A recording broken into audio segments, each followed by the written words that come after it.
The sealed scrolls of the forgotten monastery, piecing together fragments of a buried faith.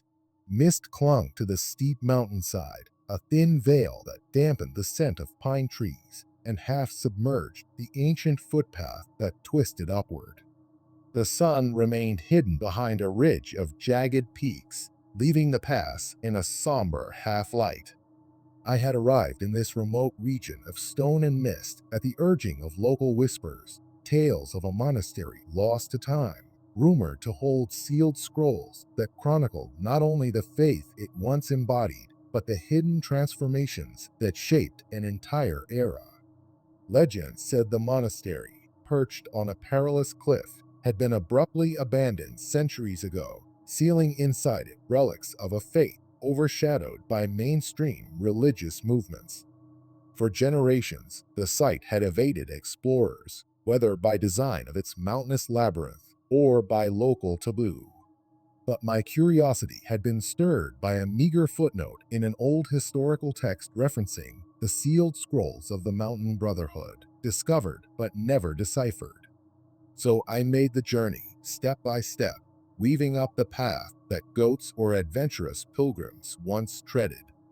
The possibility that these scrolls might contain an unknown gospel or a fringe theology was enough to justify the risk. Yet as I proceeded, the hush of the alpine air, the sense that the entire mountain was holding its breath, grew stronger with each turn. Accounts from villagers at the mountain's base were contradictory. Some insisted the monastery never existed, that the path led nowhere but a crumbled watchtower. Others recounted hearing their grandparents speak of a community of monks, secretive and austere, practicing rites in total seclusion. Rumors included references to a buried faith, a system of beliefs that integrated older pagan elements with early Christian threads, an amalgam that was deemed heretical by mainstream powers of the era. The Watchers of that period apparently dispatched envoys to quell or co-opt the group. No official records explained how it ended. The result was an enduring rumor, an entire library of scriptural texts sealed inside a fortress-like monastery, waiting in darkness for centuries. Without a guide or signpost, I had little more than a rough hand-drawn map from an 18th century pilgrim's notes found in a neglected corner of a local archives. The scribbled directions suggested a spur of the main path led to an overhang behind which the monastery might stand, overshadowed by jagged rock. Finding it demanded faith that the route wouldn't simply vanish. Over the final steps, I approached a bend in the path, and my heart pounded as a roofline, battered by time, emerged from behind an outcrop. There, perched precariously above a sheer drop, was the battered facade of a building, stone walls partly collapsed, windows shattered, an arched gateway marking what might have once been a courtyard. My breath caught. The stories had been true, or at least partly true. Faltering at the threshold, I examined the weathered entrance. The stone arch displayed a faint relief carving, a rose motif intermingled with a stylized cross. The meaning was not immediately clear. Pushing through, I found an open courtyard strewn with rubble, fallen beams, broken pottery, shards of roof tiles. A hush clung to the entire place, as though the wind itself avoided stirring. The exterior walls rose in a battered perimeter, and though once a cloister might have existed, now it was but a half-collapsed corridor. I advanced gingerly, cautious of unstable surfaces. The main hall's portal, a heavy wooden door, hung off a single hinge. Through the gap, I glimpsed shadows flickering from the interplay of weak sunlight and gloom. The smell of damp stone, mold, and centuries of dust greeted me. My footsteps echoed softly. If I had any illusions of finding the living, they dissolved instantly. This place was truly deserted. Yet something intangible lingered, a sense of invisible watchers, or perhaps the memory of centuries etched into the very stone. I discovered a corridor lined with what might have been cells or tiny monastic quarters. Each cell opened onto a cramped space, some with remnants of a pallet or a stone ledge for a bed, others entirely bare. Investigating them, I found no sign of elaborate decor or personal relics, only the occasional symbol scratched into the wall, mostly faded by time. A stylized star or circle, reminiscent of older mystical iconography, or perhaps local lore. The caretaker in me wanted to glean patterns, photograph them meticulously, but a stronger pull drew me deeper, searching for any sign of the sealed library or scroll repository. The caretaker's old texts had mentioned sealed scrolls behind the Stone of Faith, but that clue was maddeningly vague. Would it be in a crypt or a scriptorium? I ventured onward, the corridor turning into a labyrinth of half-demolished arches. Then I discovered an interior courtyard at the center. Overgrown with mountain weeds, it sported a single, half-toppled statue. The statue, worn and faceless from centuries of wind, depicted a robed figure holding a book. The base contained an inscription in archaic script, but the text was chipped away. My attempt at tracing the letters suggested a name or phrase referencing the keeper of the hidden word, possibly the founder of this monastic community. Beyond that courtyard stood a large door with iron fittings, unusually intact compared to the others. Testing the handle, I found it locked or jammed. The door's surface was incised with a row of crosses, flanked by geometric shapes that might be stylized roses or suns. A sense of gravity overcame me. That door likely led to the central heart of the monastery, maybe a chapel or library. Searching nearby, I found a small outbuilding, presumably a storeroom or caretaker's workshop.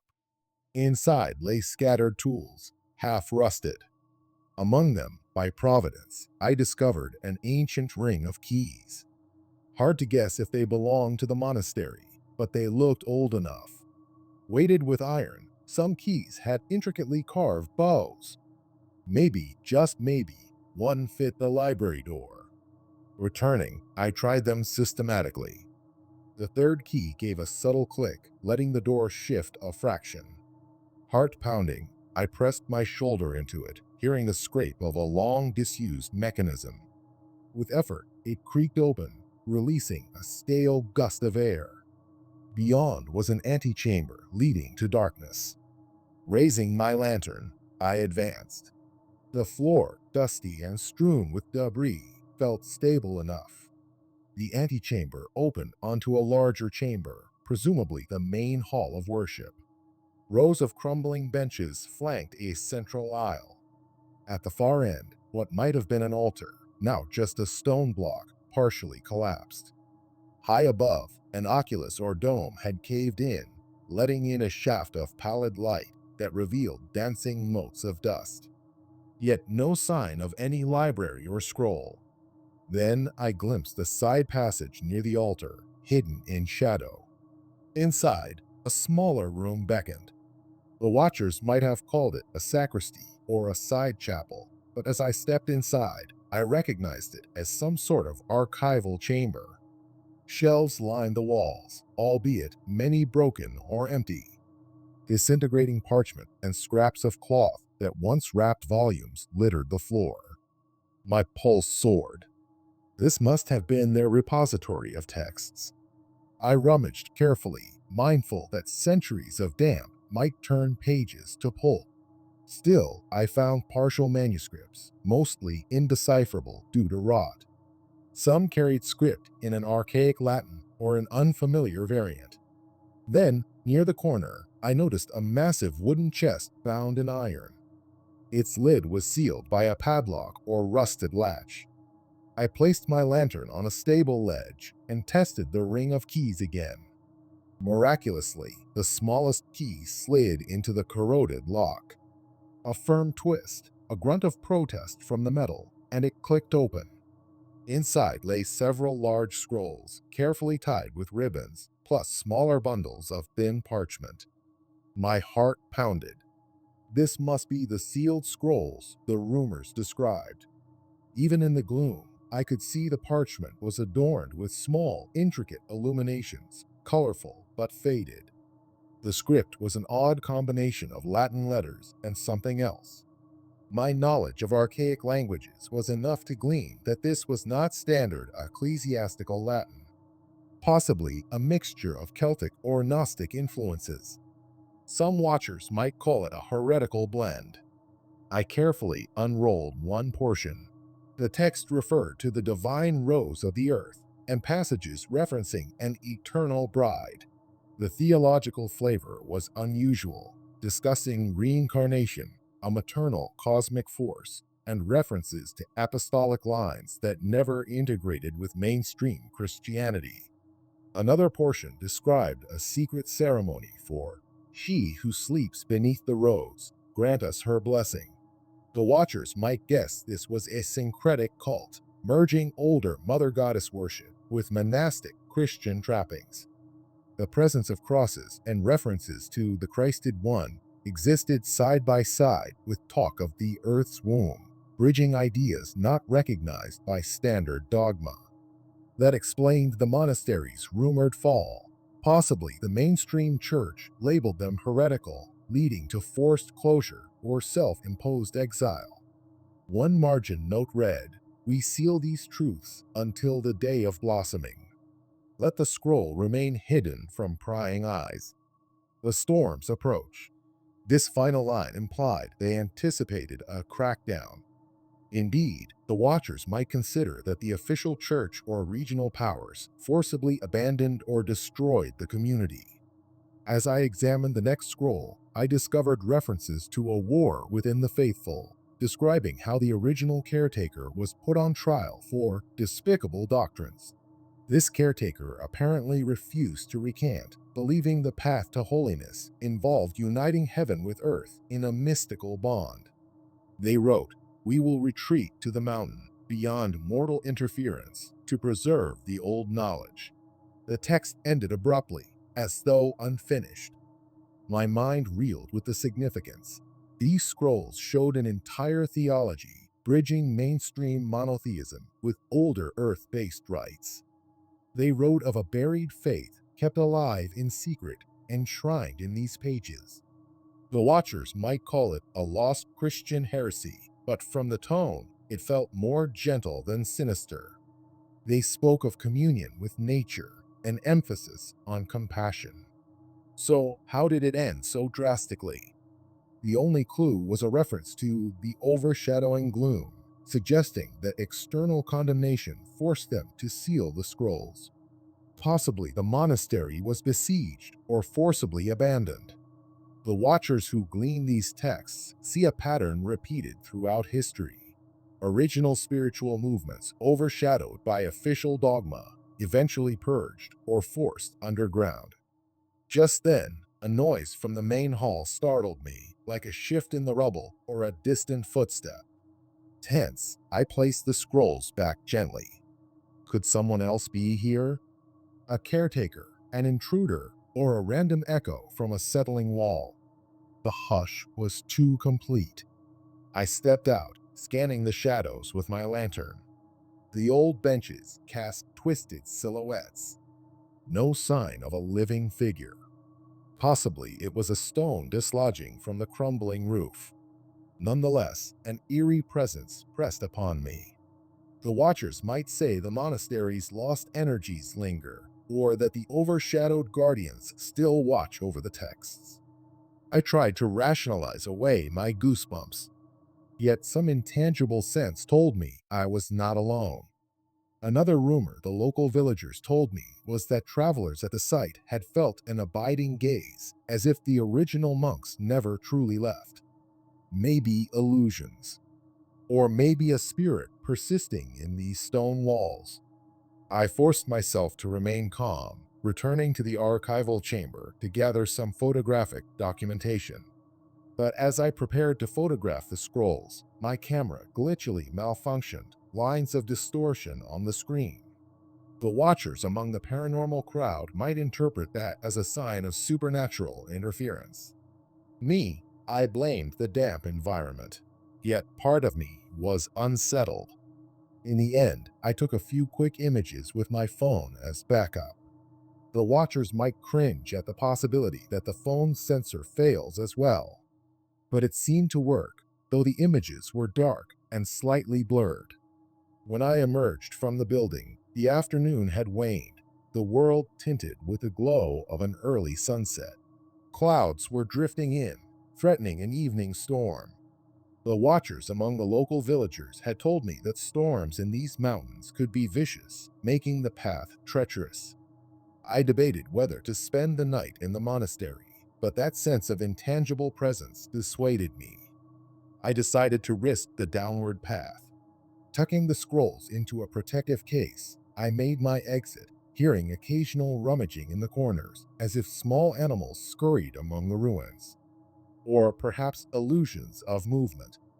I cast a final glance at the battered facade. A part of me ached for the vanished community that once lived there, passionately forging their unique faith. Another part whispered that perhaps some final caretaker's spirit roamed the halls, ensuring no vandal or conqueror misused the sealed scrolls. I left the site with relief, forging my way down the rugged path as the sky threatened rain. My mind spun with a partial story gleaned from those pages. Once I reached the village, I recounted some of it to a local historian. He was intrigued but cautious, advising me to keep silent. Maybe let the past lie, he said, referencing old regional tensions about heresy. Some watchers might interpret that as lingering fear that official ecclesiastical bodies might still frown upon these rediscovered texts. In modern times, that might be improbable, but old wounds can run deep. In the weeks that followed, I studied the digital photos. The script was archaic, requiring cross-referencing with multiple linguistic experts. Slowly, a translation emerged, references to a monastic order that called themselves the Seekers of the Rose and Cross, not to be confused with well-known esoteric orders. Their vow combined medieval Christian devotions with older indigenous mountain rituals.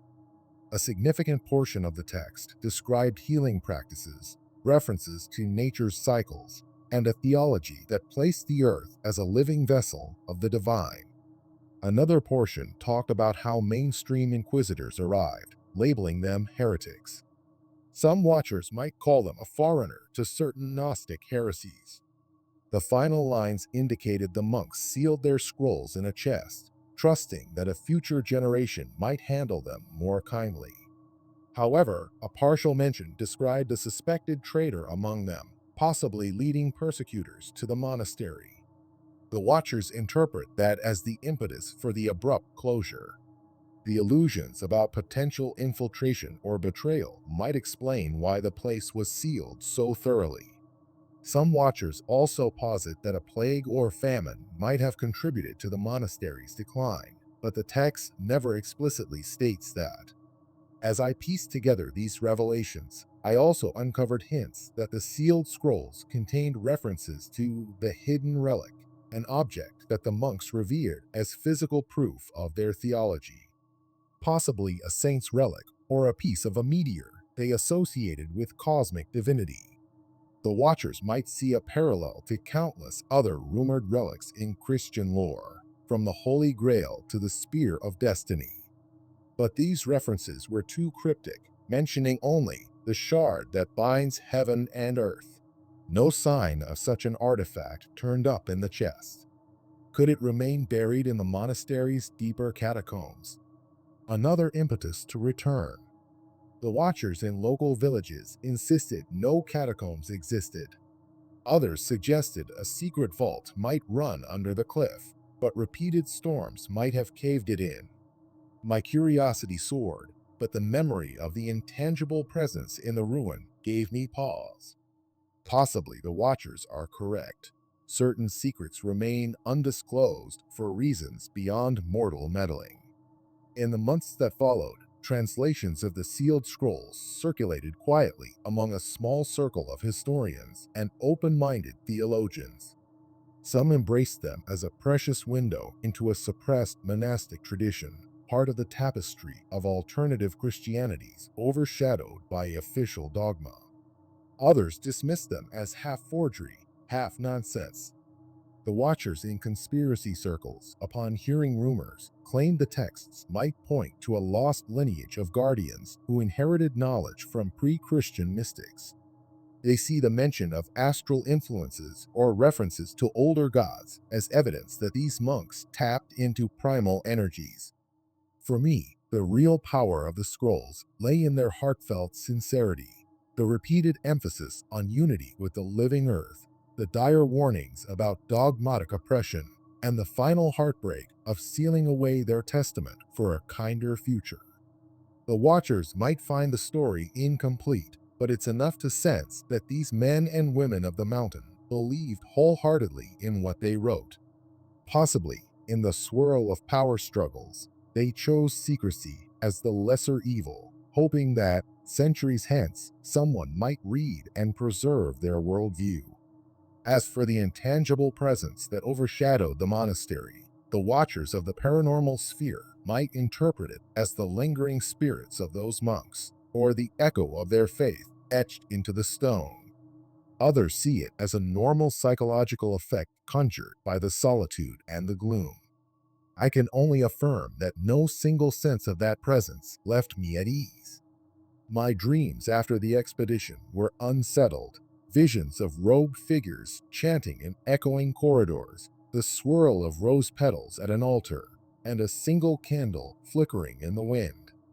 In the dream, I glimpsed a massive tapestry depicting a cosmic rose entwined with a cross. Then everything went dark. Perhaps illusions from reading the scrolls, or perhaps a faint spiritual communication across time.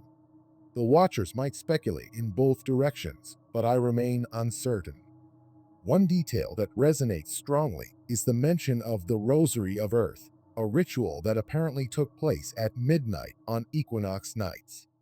The text described how the monks gathered in the courtyard, forming a circle around a central pillar, chanting a litany that fused typical Christian references with invocation of the planet's living heart. They believed that in those moments, a cosmic alignment let them access what they called the hidden corridor, bridging matter and spirit. The watchers might label it esoteric Gnosticism or even fringe mysticism.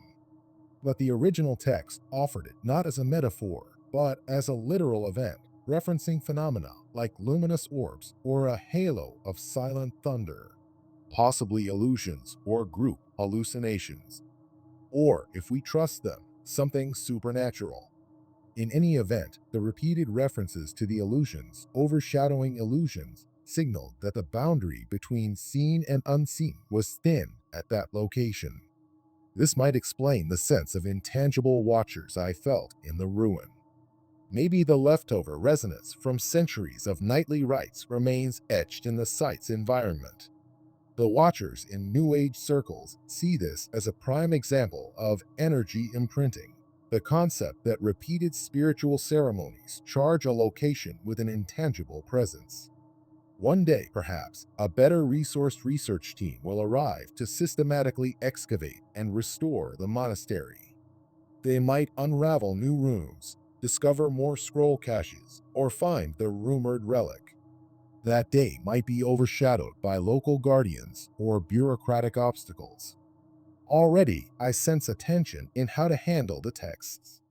Some watchers want them fully published online, letting the world see the monks' alternative theology.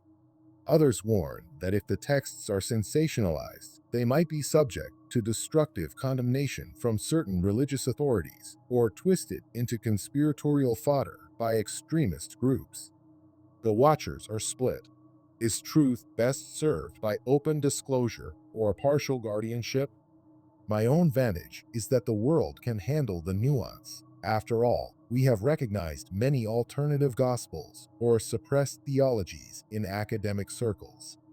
Another set of scrolls from a remote monastery might simply broaden our historical perspective on spiritual diversity. Yet a part of me wonders if the intangible presence might react poorly to public exploitation. That might sound superstitious, but the watchers among me recall how the caretaker diaries ended with dire warnings about the site's spiritual guardians. Perhaps letting knowledge out is the final grace that the monks desired, or perhaps it triggers something unanticipated. Hence, the sealed scrolls of the forgotten monastery, piecing together fragments of a buried faith, becomes a tale weaving multiple threads, an archaeological quest overshadowed by intangible or spiritual forces, an alternative religious tradition overshadowed by mainstream powers, and a personal confrontation with the hush of a ruin that's not quite deserted. The watchers might glean from it the unstoppable resilience of hidden truths. While the official church or local powers forced the monastery to vanish, the scrolls endured in darkness until the day came for them to be rediscovered, bridging centuries to speak anew. Meanwhile, the intangible hush I felt in the corridors suggests that not all stories end with purely academic revelations. Some energies resist classification or final resolution. The watchers who read my accounts realize that illusions overshadow illusions. Yes, rationally, we can parse the content of the scrolls, but the ambience of the site might remain an inescapable part of the puzzle. We might never separate the academic from the mystical entirely. Returning to the village, I found the local historian quietly grateful to see the partial translations. He offered to keep the original scrolls in a secure environment until we decided how best to preserve them. We parted ways, me returning home with duplicates. Over the following months, I wrote a preliminary paper, half linguistic analysis, half historical context, concluding with a suggestion that the monastery's community formed a syncretic movement bridging mainstream Christian ritual with older mother goddess worship. The watchers in academic circles found it plausible, if not surprising, given that many hidden sects emerged in medieval times.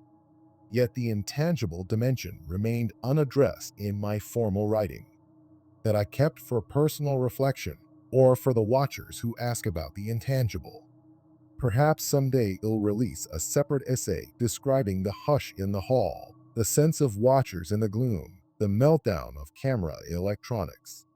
For now, official channels wouldn't welcome such ephemeral claims. Thus, the story remains incomplete, a single vantage on how centuries-old scrolls, sealed by a persecuted monastic order, re-emerged to hint at a broader spiritual tapestry. The Watchers might frame it as a victory for unknown truths. The intangible hush in the monastery might or might not remain for future explorers. The swirl of illusions overshadow illusions might reawaken should the place become a tourist attraction. Or maybe the intangible watchers will fade now that the knowledge sees the light of day. Either way, a piece of hidden history stands revealed, bridging the quiet of a ruined fortress and the unstoppable curiosity of those who dare to read lost words. And in that bridging, we glean a final lesson.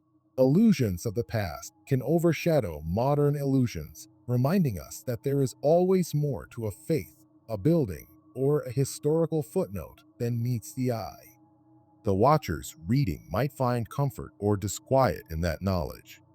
As for me, I remain enthralled by the possibility that the intangible hush signified the old monk's acceptance of the reveal, or perhaps a gentle caution not to pry too deeply. Regardless, the sealed scrolls remain among the most compelling fragments of a buried faith I have ever encountered. And the watchers can be assured their story endures, unstoppable, continuing to shape the narrative of forgotten realms and intangible devotions across time.